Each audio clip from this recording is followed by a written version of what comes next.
Assalamualaikum warahmatullahi wabarakatuh. Perkenalkan, nama saya Nurul Fathur Rahmah dari kelas 3 PPAB. Saya di sini akan menjelaskan sejarah Islam di Banyumas. Baik, sebelumnya agama memiliki dua dimensi, yaitu teologis dan historis.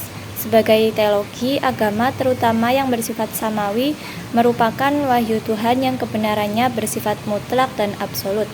Manusia sebagai makhluk pemeluk menerima kehadiran agama sebagai keniscayaan yang tidak bisa dihindari. Sementara agama dalam dimensi historis berada dalam ruang sosial, budaya, dan lingkungan yang berkembang secara dinamis. Kemudian berinteraksi dengan agama dan membentuk entitas baru yang bersifat kompromistis. Bentuk dan formula agama di tempat dan masyarakat satu berbeda dengan tempat dan masyarakat lain, walaupun masih dalam satu agama. Karena agama memiliki kemampuan beradaptasi dengan situasi dan tempat berkembangnya. Dalam konteks kebudayaan, masyarakat Jawa dibagi menjadi dua, yaitu penduduk pesisir dan pedalaman. Pada masyarakat pesisir, terutama utara yang aktivitasnya berhubungan dengan perdagangan dan nelayan, memiliki pengaruh yang kuat dari Islam.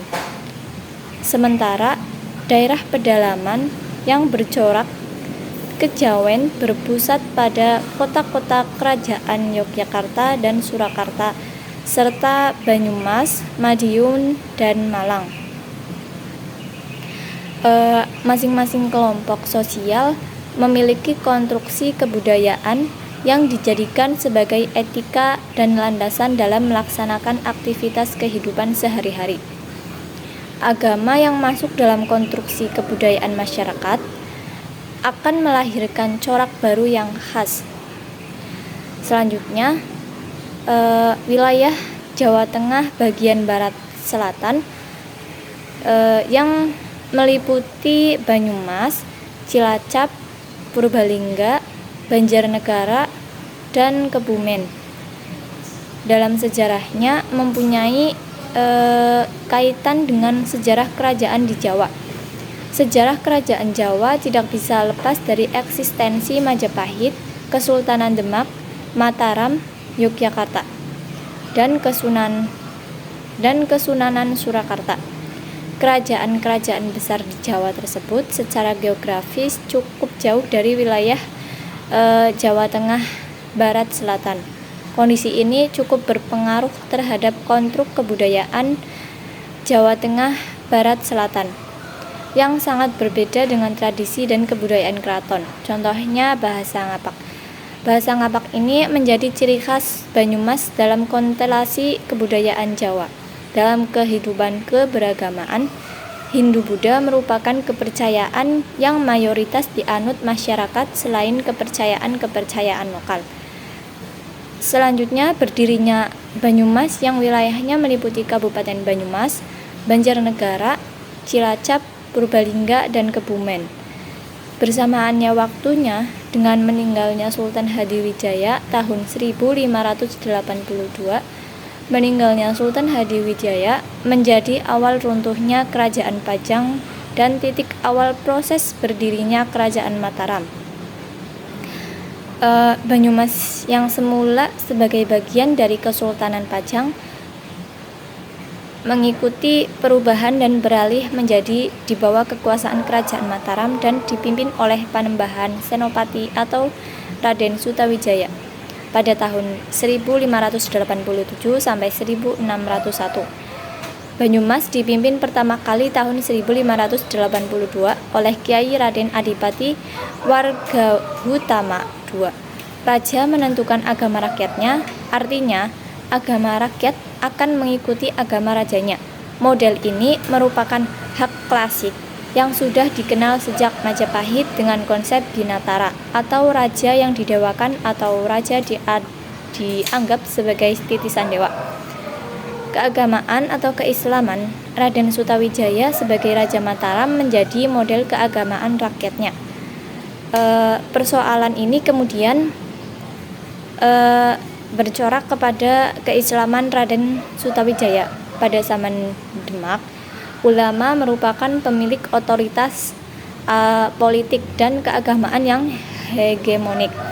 Mataram dalam kekuasaan Raden Sutawijaya, fungsi penasehatnya diambil oleh para pujangga sebagai intelektual keraton yang cenderung beraliran dengan mistis kejawen.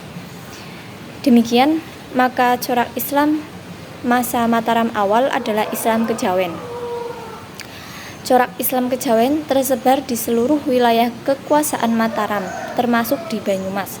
Secara tradisi, Islam model ini cocok dengan karakter masyarakat Banyumas yang masih berpengaruh secara kuat oleh tradisi Hindu dan Buddha. Agama-agama lokal Islam kejawen merupakan bentuk pertemuan antara Islam dan budaya Jawa melalui pendekatan sufistik. Implikasi teknisnya adalah pada masa awal Islam kejawen, Mataram tidak merubah praktik-praktik keagamaan secara mendasar. Misalnya membakar dupa atau membuat sesaji pada ritual keagamaan. Dan tidak dilarang. Berkembang Islamisasi Sutawijaya di Banyumas berlangsung cepat. Dan saat ini bukti yang absah terkait sisa Islamisasi tersebut adalah Islam aboge. Kebudayaan menunjukkan bahwa persebaran Islam di Banyumas meluas ke beberapa wilayah di sekitarnya seperti Cilacap, Purbalingga, Banjarnegara, Brebes, dan Banjar, Jawa Barat.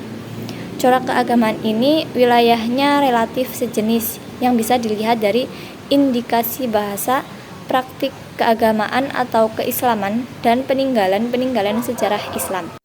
Banyumas sebenarnya hanyalah kota kabupaten yang merupakan bagian dari Kerajaan Majapahit, Pajajaran maupun kerajaan-kerajaan di Jawa Tengah bagian timur.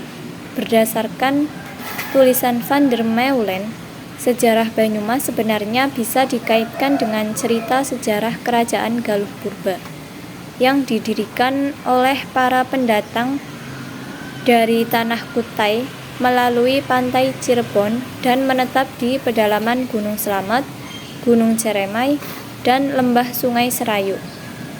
Van der Meulen memperkirakan bahwa nama kerajaan Galuh Purba adalah Galuh Sinduala atau Bojong Galuh dan beribu kota di daerah Medang Gili, Banyumas.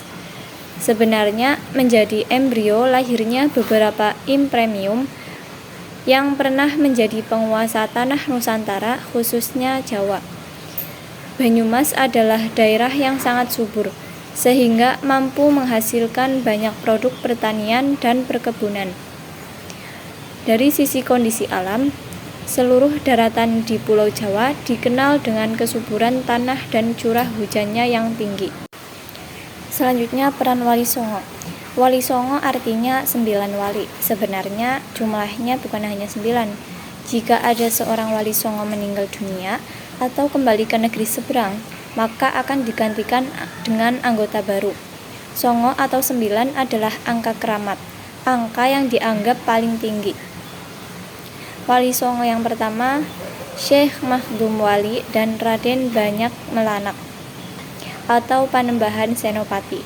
Sejarah gelar Pangeran Senopati Mangkubumi di Kadipaten Pasir Luhur sangat erat hubungannya dengan sejarah Kesultanan Demak. Syekh Abdus Somad, Jombar, Cipete, Cilongok, Banyumas. Ini yang kedua, yaitu tokoh lokal penyebar Islam lainnya adalah Syekh Abdus Somad.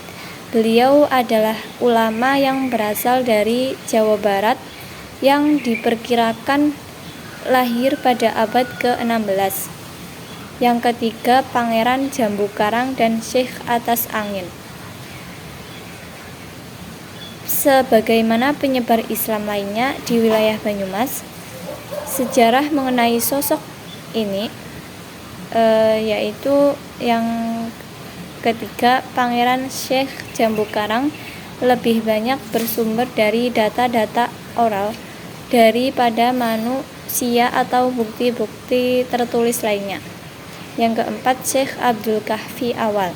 Sejarah Syekh Abdul Kahfi Awal tidak bisa dipisahkan dengan keberadaan Pondok Pesantren Somalangu di Kebumen yang merupakan salah satu pondok pesantren tua di Indonesia. Yang kelima, Syekh Mubin Bulus Pesantren. Nama aslinya Syekh Mubin adalah Muhammad Najmuddin Ali Mubin. Beliau adalah salah seorang keturunan dari Syekh Abdul Qadir Al-Jailani. Sekian penjelasan dari saya, semoga bermanfaat. Kurang lebihnya mohon maaf. Wassalamualaikum warahmatullahi wabarakatuh.